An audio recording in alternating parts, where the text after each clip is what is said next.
Seja água. Era uma filosofia de Bruce Lee. Ser como a água, pois a água é maleável. Ela se mantém em movimento e se renovando. Quando há um obstáculo, a água pode contorná-lo ou quebrá-lo. Quando está em um copo, ela se torna o copo. A água corrente é constante. A água parada apodrece. Mas há águas que, mesmo em constante renovação e movimento, permanecem sujas.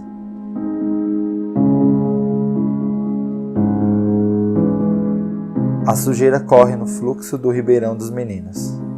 Ele nasce no Demarque e deságua no Tamanduateí.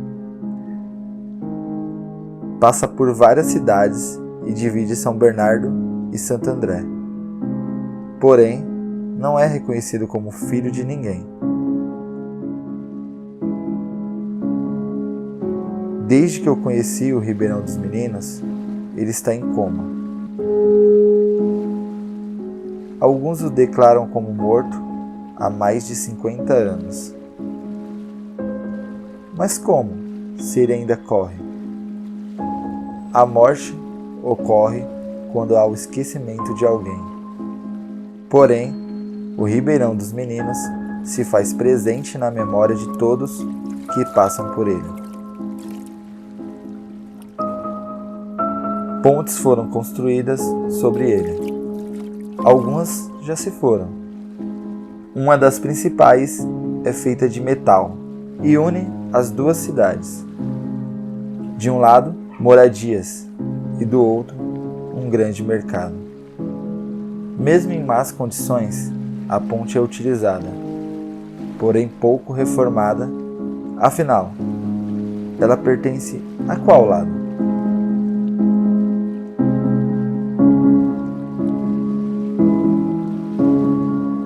Ela é uma interseção entre os mundos, um corpo que atravessa por cima de um rio, sem responsáveis. Ela é um paradoxo, pois não existe ao mesmo tempo em que está ali.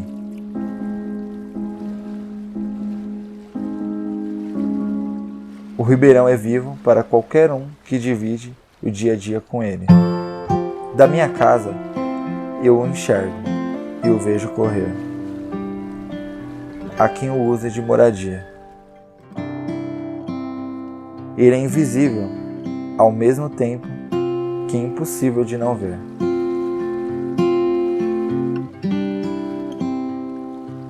Um rio grande que corta as vias, mas que passa por debaixo de tantas outras, e o que temos dele são apenas alguns suspiros.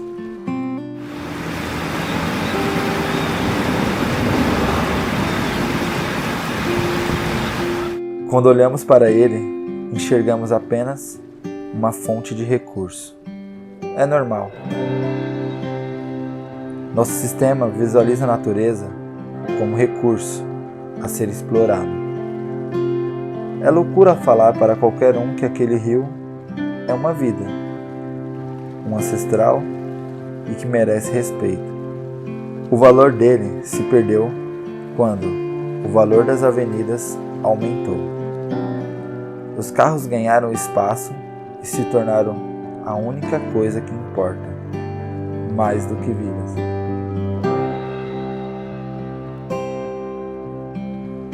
O rio deixou de ser um recurso. O que ele tinha para dar já foi tomado. E agora ele foi abandonado para morrer com o tempo. Vez ou outra, há uma garrafa no rio. Eu queria ir lá tirá-la, mas tantas outras vieram antes e virão depois. O lixo jogado por quem passa ali suja o rio, mas essa poluição vem de algum outro lugar, um descarte muito maior e constante. Há um sistema poluente e produtivista que não enxerga mais função no rio além de lugar de descarte. Quem mora perto do rio o conhece bem, ainda que não saiba seu nome ou de onde ele vem.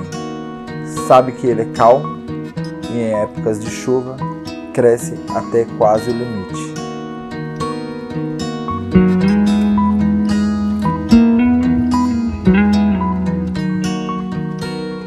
Eu já vi muita coisa dentro dele. Já vi cavalo tomando água, um sofá inteiro e até um carro.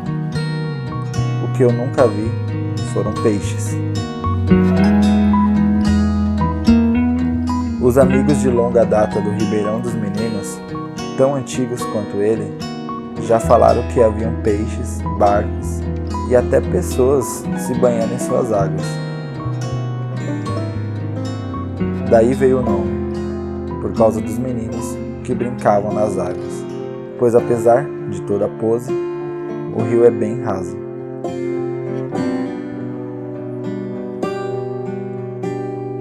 Quando eu conheci o Ribeirão, ele já estava moribundo. O início da poluição dele data do início dos anos 20.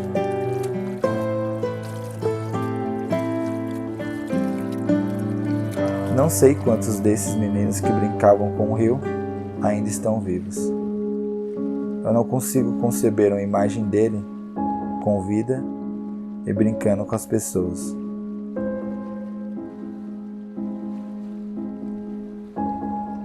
Não consigo enxergar vida nele. E cada ano que passa se torna uma lenda urbana. A vida que fluía por ele. De vez em quando ainda aparece uma garça desavisada, procurando um peixe, mas logo ela entende o que todos entendemos sobre ele. No livro Ideias para Adiar o Fim do Mundo, Ailton Krenak fala sobre o Rio Doce, o rio que foi atingido por um crime ambiental e agora está tóxico. Ele fala sobre a relação do povo Krenak com o rio, pois aquele rio era um avô deles. Sim, parece bobagem essa coisa de rio ser vivo, pois fomos ensinados isso, que a natureza é apenas uma fonte de recursos e que dela precisamos tirar tudo. Não devemos conviver com as montanhas, as árvores ou os rios. Devemos domesticar, explorar e descartar. O nosso desrespeito afetou tanto a natureza quanto a humanidade.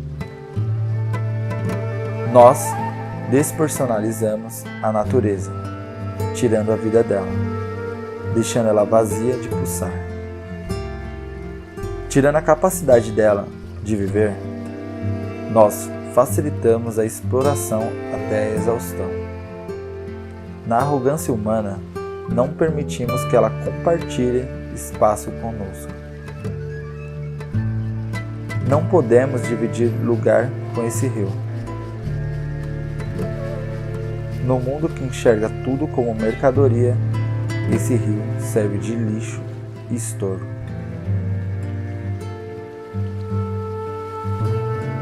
As beiradas do rio se tornaram moradia de pessoas que não têm outro lugar. Pessoas abandonadas e invisíveis aos olhos da sociedade. Procurando abrigo e conforto nos braços de um rio que passa pelo mesmo. O Ribeirão dos Meninos já testemunhou muita coisa. Nas avenidas movimentadas, as pessoas passam por ele com pressa. Não sabemos o que se passa pela cabeça de cada um que olha para ele, para as águas que parecem calmas, mas correm constantes. O Ribeirão dos Meninos é um corpo que foi corrompido por sujeira. Antes uma vida, agora um lugar de morte. Não muito diferente do que um corpo humano pode ser. A água flui, ela corre e se renova. A água dele não nasce suja, ela nasce limpa. Eu olho para esse rio e aprecio a força da natureza, uma água que está sempre correndo.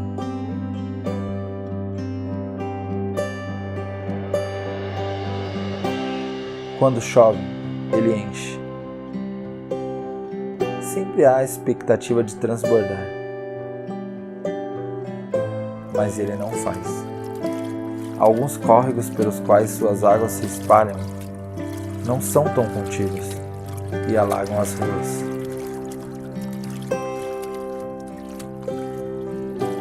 Conheci o Ribeirão dos Meninos quando criança. Depois de tantos anos, parece que ele não mudou muito. Todo ao redor dele mudou, mas ele continua dessa forma. Às vezes parece um rio sem jeito, morto, sem paz. Mas eu prefiro enxergá-lo de outra forma. Depois de tantas décadas, ele continua correndo. Ele se renova, tenta ao máximo se limpar. Parece caso perdido, mas ele só precisa de ajuda. Ele todo dia tenta renascer. A principal linha de pensamento do filósofo grego Heráclito era do fluxo. Na concepção de Heráclito, tudo flui.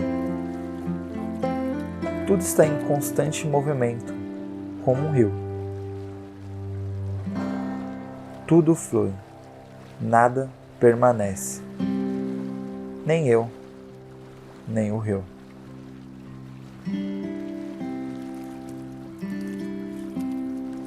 Um homem não pode passar pelo mesmo rio duas vezes, pois, na segunda vez, nem o rio é o mesmo, nem o homem.